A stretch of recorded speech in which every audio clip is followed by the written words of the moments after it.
രാത്രിയിൽ ഷാനവാസും ആര്യനും തമ്മിൽ നല്ല വഴക്കായിരുന്നു. ഹൗസ്മേറ്റ്സ് ഇടപെട്ടിട്ടില്ലായിരുന്നുവെങ്കിൽ അത് ഒരു അടിയിൽ കലാശിച്ചേനെ. രണ്ടുപേരും ഉന്തും തള്ളുമൊക്കെയായപ്പോൾ ബിഗ് ബോസ് എല്ലാവരോടും ലിവിംഗ് റൂമിൽ വന്നിരിക്കുവാൻ പറഞ്ഞു.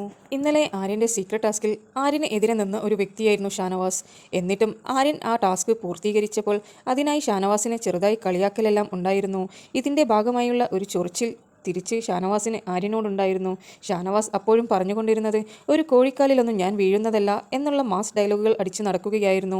അപ്പോൾ ആര്യൻ പറഞ്ഞു, നിന്നെ ഒഴിവാക്കി ഗെയിം കളിക്കാൻ പറഞ്ഞതുപോലും ബിഗ് ബോസ് ആണ്. ഞാൻ നിന്നെ വിശ്വസിച്ച് പറഞ്ഞ കാര്യം നീ നിന്റെ അനിയത്തിക്കുട്ടികളോട് പോയി പറഞ്ഞു. അതുകൊണ്ടാണ് ബിഗ് ബോസ് നിന്നെ ഒഴിവാക്കി വേറൊരു പ്ലാൻ ഞങ്ങളോട് ചെയ്യാൻ പറഞ്ഞത്. അത് ഞങ്ങൾ ചെയ്യുകയും ടാസ്കിൽ വിജയിക്കുകയും ചെയ്തു. നീ നിന്റെ മാസ് ഡയലോഗും അടിച്ച് അവിടെ ഇരുന്നോ എന്നുള്ള തരത്തിലായിരുന്നു ആര്യൻ സംസാരിച്ചത്. ഇതിൻ്റെ ഒരു ചൊറിച്ചിൽ ഷാനവാസിന് നന്നായി ഉണ്ടായിരുന്നു.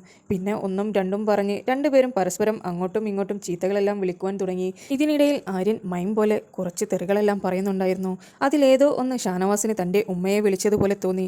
ഷാനവാസ് പലതവണ ചോദിച്ചു, നീ എന്താണ് വിളിച്ചത്, എൻ്റെ ഉമ്മയെ അല്ലേ പറഞ്ഞത് എന്ന് പറഞ്ഞപ്പോൾ ആ സമയം ആര്യൻ പറഞ്ഞു, ഞാൻ നിൻ്റെ ഉമ്മയെ ഒന്നും പറഞ്ഞിട്ടില്ല, ഞാൻ എന്തിനാ നിൻ്റെ അമ്മയ്ക്ക് വിളിക്കേണ്ട ആവശ്യം. ആര്യനൊന്നും മിണ്ടാതെ തിരിഞ്ഞുപോയി. ഇത് കണ്ടപ്പോൾ ഷാനവാസിന് കൂടുതൽ ദേഷ്യപ്പെടുകയായിരുന്നു. ഷാനവാസ് ആര്യനെ പിന്തുടർന്ന് വീണ്ടും ചോദ്യം ചെയ്തു, നീ എന്തിനാണ് എൻ്റെ ഉമ്മയെ പറഞ്ഞത് എന്നുള്ള തരത്തിലായിരുന്നു ഷാനവാസ് ചോദ്യം ചെയ്തത്. ആ സമയം ആര്യൻ പറഞ്ഞു, നിൻ്റെ അമ്മയെ ഞാൻ എന്തിനു വിളിക്കണം, ഞാൻ അങ്ങനെയൊന്നും വിളിച്ചിട്ടില്ല, എനിക്ക് എൻ്റെ ഉമ്മയെ നീ വിളിച്ചതുപോലെ തോന്നി എന്ന് ഷാനവാസ് പറഞ്ഞു. അപ്പോൾ ആര്യൻ പറഞ്ഞു, അത് നിൻ്റെ തോന്നലല്ലേ, ഞാൻ വിളിച്ചതായി നീ കേട്ടോ എന്നായിരുന്നു ചോദിച്ചത്. പിന്നീട് അങ്ങോട്ടും ഇങ്ങോട്ടും സംസാരമായി. ആര്യൻ ഒന്ന് ചെറുതായി ഒന്ന് പുഷ് ചെയ്തു. പിന്നെ ഷാനവാസ് ഒന്നും നോക്കിയില്ല, ആര്യനെയും പുഷ് ചെയ്യുവാൻ തുടങ്ങി. ഇരുവരും നന്നായി അങ്ങോട്ടും ഇങ്ങോട്ടും പുഷ് ചെയ്യുവാൻ തുടങ്ങിയപ്പോൾ ഹൗസ്മേറ്റ്സ് ഇടപെട്ട് രണ്ടുപേരെയും മാറ്റുകയായിരുന്നു.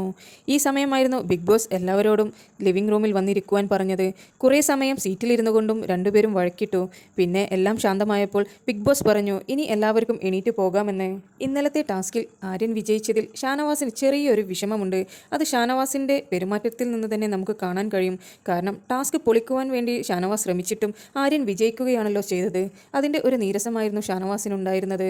നിങ്ങൾക്ക് ബിബിയുടെ പുതിയ അപ്ഡേറ്റ്സ് അറിയുവാൻ താല്പര്യമുണ്ടെങ്കിൽ ചാനൽ സബ്സ്ക്രൈബ് ചെയ്ത് സപ്പോർട്ട് ചെയ്യുക.